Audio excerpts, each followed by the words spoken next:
Hey guys, so if you watched the previous SAT video, you might know that I was able to get 800 on the SAT reading and writing section with only a few days of prep on the DSAT. So what I'm going to be doing today is just solving some of these questions live and then basically explaining my thought process and how I get to my answer. Okay, so let's get started.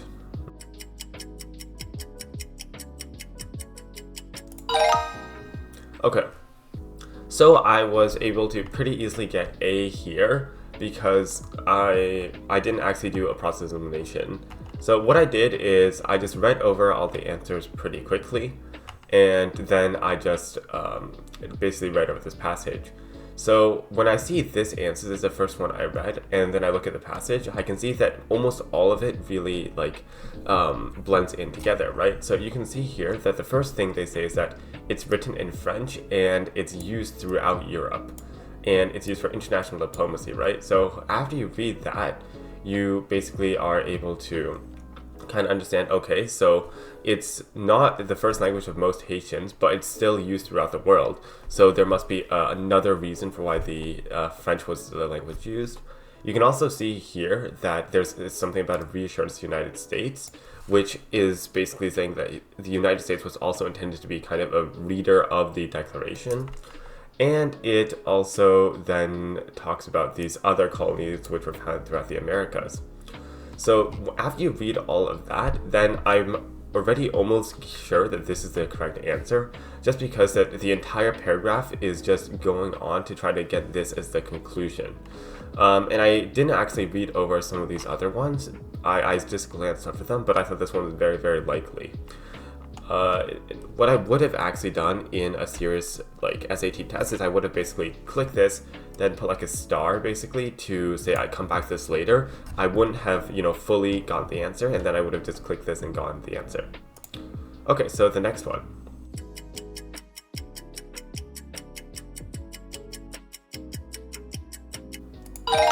Okay, so I solved that one pretty quickly.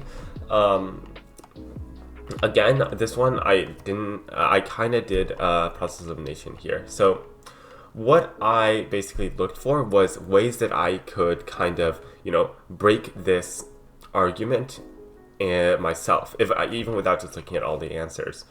So what I looked at was that basically what I got as a summary of the passage is that the reason that there was kind of less nutrients in the rice was basically because there was less CO2. And then I just basically saw this answer, and if CO2 is being consumed at the same rate, then it can't be true that having less CO2 is the reason that the rice is having less nutrients. And that's how I got my answer. So that one was pretty easy. What you can do to kind of eliminate some of these other ones is that you can just read over them and then see, even if some of them might kind of weaken the conclusion, you want to always look for the one that can kind of basically get rid of the entire conclusion. So not just a part of the conclusion. And you see the entire conclusion is basically that when CO2 is lowered, then rice is going to also have lowered nutrients because it's going to it doesn't have the CO2 it needs to be able to make photosynthesis and stuff. And then you can see here that this directly contradicts that. So that's how I got to my conclusion. All right, next question.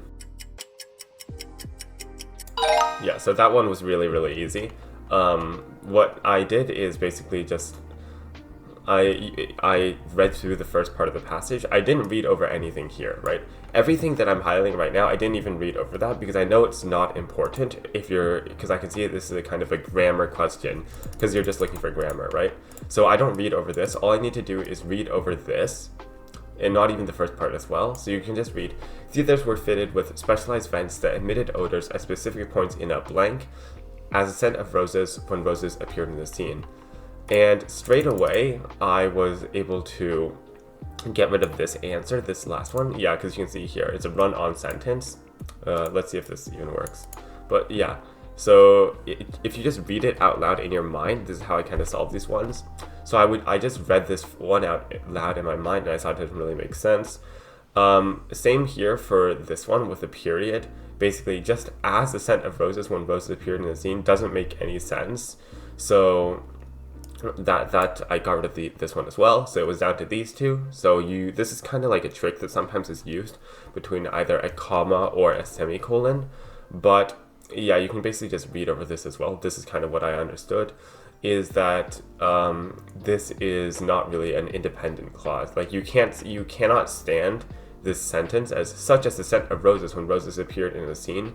That doesn't really make sense. It doesn't stand on its own basically if you remove the first part, and that's why you can't use a semicolon. You have to use a comma here, and that's something that you can kind of read over and learn in the SAT section, English section, on Khan Academy.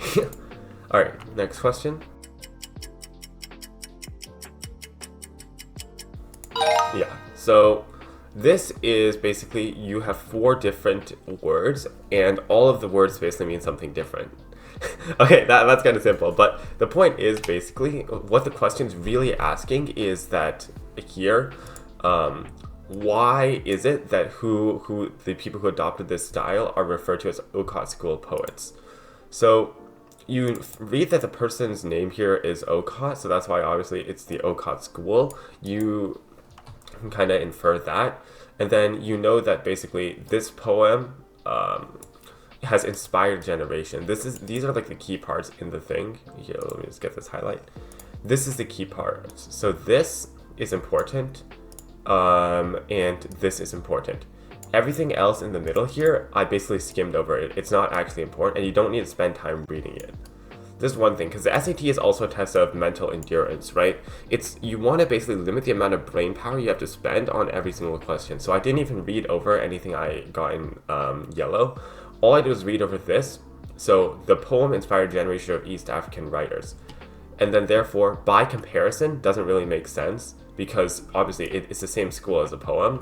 Nevertheless, basically that just means that in spite of XYZ, that doesn't make sense either. Because you can see here that this poem inspired a generation. So why would it be nevertheless? And then instead also doesn't make sense because same thing. It's basically instead of being an Okot School poet, even though it is the Okot School here, and then you get fittingly. And I know what I would still do, just like that previous question, I just put a star because I don't want to read everything at the very start. What I'd like to do is a first solve basically, and after I do the first solve, so I go through every question, I'll go back, look at every question, and like the ones I'm not so sure of, I'll do a more in-depth solve. So that's how I got fittingly. This one was pretty easy. All right, let's go next one. Okay, so this one was still, it's basically just to read the passage and find the answer, right? You are only looking for one challenge. So if it is a challenge, you're not trying to eliminate solutions here, just looking for the first solution that kind of fits with this description well. And you can basically see that you just read over this. They found glyphs. When you dump the stamps, basically, they found glyphs, but they weren't able to do it because the dimensions were bad. Basically, you can see here that even though it doesn't say anything specifically about dimensions, it says that the cave ceiling was only a few feet high, and there was no position that, being as wide as 10 feet, that basically could be viewed or photographed in the entirety. And then here, this is just a solution, so you're not reading this at all. I'm going to get this in yellow, actually. You're not reading this at all. You're not reading this because this is a solution. Again, you're also not reading anything below here. None of this is important. It's all this, it's just this, right? You're just looking for the challenge, and then from the challenge, you can find where it is. And this is how I can solve these questions really, really quickly. Like I solved that one in 30 or 40 seconds, something like that, because I was able to find the exact part in the passage by skimming over the text and then just reading that and then not really reading anything else and then solving the question. All right, we'll do 2 more. So, okay, I solved that one in around 10 seconds. That's because it was extremely easy. Same thing, you're looking for the main idea. So when you're looking for the main idea, what you want to read is you want to make sure you're reading the very start or the very end. That's where the main idea is typically going to be in these kind of texts. It's almost never going to be at the start. It's like an essay, right? When you're writing an essay, you're writing your conclusion at the very end. You typically don't write your conclusion in the middle of your essay.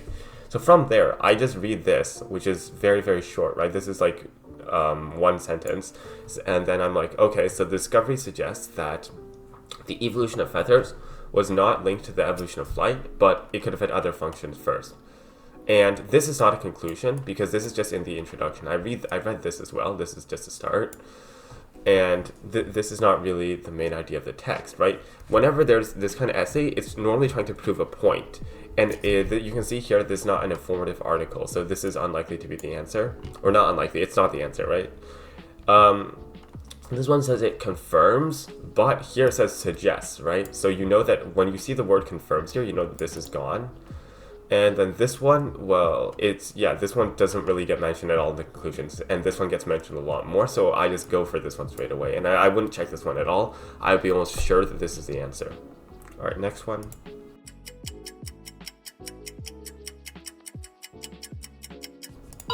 Okay, so this is, again, what I actually did is I read over every single answer kind of in depth here, but I did not read this.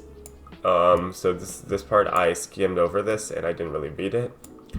This is the main argument, right? You're looking for the main, whenever you're trying to solve an SAT question, that's kind of like this. The one thing you want to look for is a main argument, and they're going to put a lot of stuff in here that's completely useless. Like, if we go over all the past questions, there was so much random useless stuff that they included to basically check if you're actually able to find the main idea of the text extremely quickly.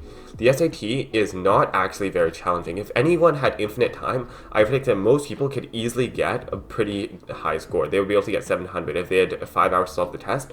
One of the big challenges people face on the SAT is they spend way too much time reading over all these random things. What you have to do if you want to get 800 is you want to dumb down the main idea, find the main idea, and then get that. So what I did is I found this, and then this doesn't really say anything, right? Because all they're saying is that basically some of the pieces were representing the dances of local communities, and it doesn't say anything about local communities. So this goes too far about local communities. Local communities could have reference to real life events. It doesn't say anything about local communities not having that. Again, this doesn't say anything, right? Local communities could have drums. If you can kind of see that, okay, well, you know, this is not really mentioned at all in the passage, it's unlikely that this is going to be the claim. And then this last one here, again, like, it doesn't say anything about local communities having intense physicality. So all of these are random assumptions that don't really support this. It has to say something very specific about local communities. That's the main argument. It's basically, I can't write here. My handwriting is really bad. But because she saw local communities, she decided to make the dances based off the communities. And therefore, you can see here, because this person Dai saw these dances by the local communities, they were able to make this dance called Yao Drum. That's it. And then you get that really easily. Alright, so that's all we have time for today. Or actually, we'll solve this graph one, because this is, the graphs questions are, I haven't solved one yet, so we'll just solve this really quick.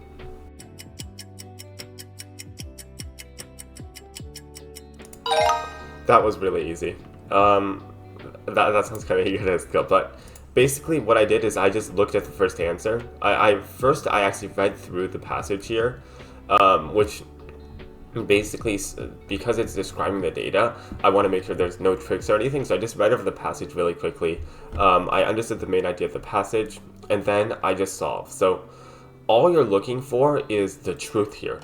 What the SAT does is normally these, when all four answers are just like, one of the data points says this and the other data point says that, you're not looking for the most right answer, you're just looking for the right answer, because that means every other answer is wrong and there's only one right answer.